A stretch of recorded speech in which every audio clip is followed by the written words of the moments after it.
Les salariés de France Télévisions dépenseraient-ils trop d'argent? C'est une enquête de La Lettre qui a révélé cette semaine des abus. Nous sommes le dimanche 9 mars 2025. Bonjour, voici votre TV 168.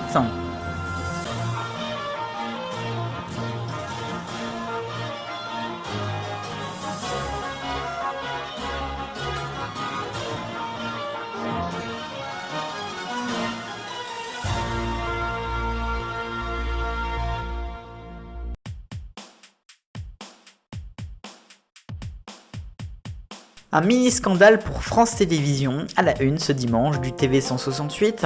Je vais vous présenter la carte Corporate. Selon une enquête de La Lettre, cette carte bancaire CIC en lien avec France Télévisions serait au cœur d'une mini-polémique donc interne et qui devient grâce à cette enquête externe. Alors, on a une carte professionnelle qui est dédiée en fait aux achats ou aux frais qui sont en déplacement généralement, c'est-à-dire les salariés qui doivent rembourser des frais kilométriques ou des frais de repas peuvent utiliser cette carte. Une carte donc qui est liée au compte bancaire privé du salarié, l'argent y est prélevé dans la carte, puis ensuite la carte est utilisée et France Télévisions rembourse l'achat donc dans la carte. A noter qu'il y a eu des abus, et c'est pour ça qu'on en parle, puisque vraisemblablement on aurait jusqu'à 4000 € par mois qui sont possibles d'achat via cette carte, 1000 € par semaine. Ce qui fait qu'on peut utiliser quand même beaucoup d'argent à des fins professionnelles, mais aussi des fins personnelles pour le coup. Et donc il y aurait eu des abus avec des achats qui n'avaient pas lieu d'être. A noter aussi que l'on peut par exemple déplacer de son compte, j'en sais rien, 30 € pour un repas, mais ne payer le repas que 15 €. France Télévisions va bien rembourser les 30. Donc on est sur des abus. Alors, France TV donc a décidé dès le 1er mars de changer un petit peu les règles en mettant des restrictions sur les montants et en rappelant donc qu'il y aurait de nombreux contrôles en plus de cela. Cette carte qui est proposée à tous les salariés vraisemblablement, en tout cas qui y sont éligibles, mais qu'il n'y aurait que 1000 salariés concernés dans France Télévisions. C'est peu, parce que le paquebot est quand même très rempli. La Lettre donc qui a publié cette enquête qui commence à faire des remous sur l'internet.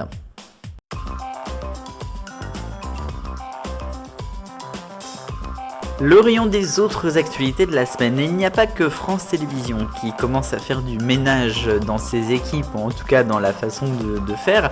Il y a aussi TF1, je vous en parlais puisqu'il y a quelques semaines, Guillaume Porteux, rédacteur en chef aux 20h de TF1, avait été mis en retrait suite à un incident qui a lieu lors d'une soirée qui est entre les collaborateurs mais qui n'était pas à TF1. Eh bien, il a été tout simplement remercié, on l'a appris cette semaine, il n'est plus en collaboration avec le 20h ni avec TF1, il était là depuis 2018. Les droits TV de football, très rapidement une petite brève puisque Maxime Saada s'est exprimé cette semaine, c'est bien évidemment l'homme fort de Canal, et il a confirmé ce qu'on savait déjà, c'est que Canal+ ne reviendrait pas pour le moment dans le match des droits TV de football. Canal+ qui est absolument pas intéressé, je cite, c'est pas fini, on y reviendra encore, j'en suis sûr, dans les prochaines semaines.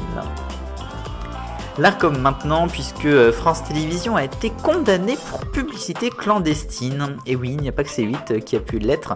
Il y a donc France 2, alors ça se passe aux Jeux Paralympiques, et je crois que c'est au moment de la cérémonie d'ouverture, c'était le 28 août dernier, Nelson Montfort, oui, lui-même, avait été invité, et notamment il parlait de son livre « Mémoire olympique 100 ans d'émotions sportives », un livre qui a donc été montré alors que c'est un collaborateur de la chaîne, ça a donc été décrié par la com, mise en garde.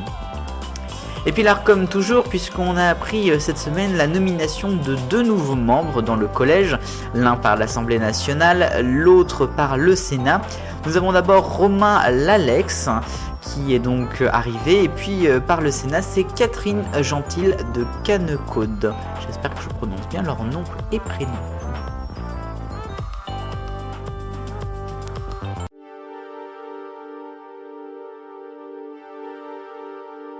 Le focus pour parler de Cyril Hanouna. Bon, je vais pas y passer des heures parce que maintenant c'est moins de la télévision. On va quand même revenir sur la première semaine de la chaîne éphémère TPMP qui est donc sur de nombreuses box, mais aussi présente sur des services de streaming comme MyCanal, Molotov ou encore YouTube et Dailymotion. Un Cyril Hanouna qui a été un peu fou, hein. Bon, en tout cas rien n'a changé. Une semaine, il a notamment dit qu'il avait été dès lundi en tête des audiences, devant Quotidien, devant C'est à vous. C'est pas totalement faux, parce qu'évidemment il y a eu un effet de curiosité. Je pense que ça a baissé au fur et à mesure de la semaine, mais on reste quand même à des niveaux qui sont hauts, notamment par exemple sur YouTube, sur Dailymotion, qui aurait fait un de ses records je crois. Mais il reste toujours, comme il y a un service de télévision certes un peu différent mais quand même lié à la loi de 1986 et donc à l'Arcom, malgré ce qu'il dit. Et puis YouTube je crois qu'il également a des règles qu'il a déjà enfreint en début de semaine avec les publicités qui n'étaient pas mentionnées comme étant donc des pubs rémunérées.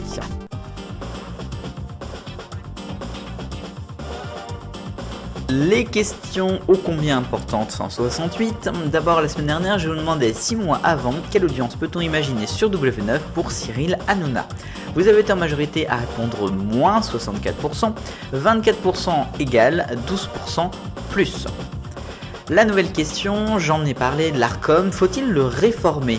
Pas le supprimer parce qu'il faut une régulation, mais le réformer. À vous de me dire.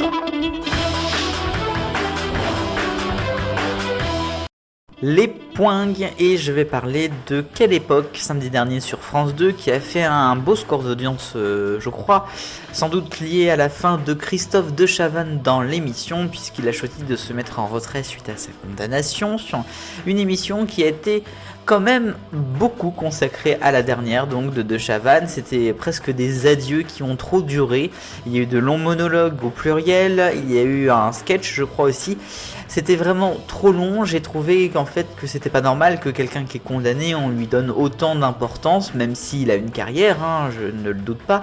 Mais voilà, donc j'ai pas trop aimé même si l'émotion était présente.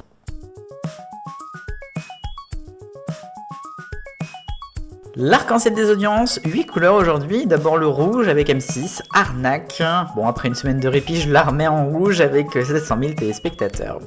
Quotidien la P2 donc de 20h15 à 21h sur TMC jeudi, énorme baisse en dessous le million, c'est au plus bas, attention pour l'orange. Pour le jaune c'est Koh-Lanta la P1 sur TF1 mardi, là aussi en baisse sur une semaine, c'est mauvais augure pour la revanche des 4 terres. Le vert est pour RMC Découverte avec Top Mécanique qui bat des records vendredi, 780 000 téléspectateurs de moyenne, bravo. Bleu clair pour les victoires de la musique classique en hausse sur un an avec près d'1 million de téléspectateurs sur France 3. France 2 suit avec Quelle époque, je le disais, record en bleu foncé, 1 300 000 et 23% de part de marché samedi. Et puis le violet avec TF1 et Au pays des enfoirés en baisse certes encore, mais ça reste 7 600 000. Le rose pour les audiences mensuelles de février 2025, alors c'est stable pour à peu près toutes les chaînes. A noter l'ultime place de C8, 6ème avec 3,3% de part de marché. Ensuite, à noter juste une belle hausse de la chaîne L'équipe et de Sister en 12ème et 13ème position respectivement. Et puis la dernière audience d'Énergie 12, elle, 0,7%, dernière pour la fin.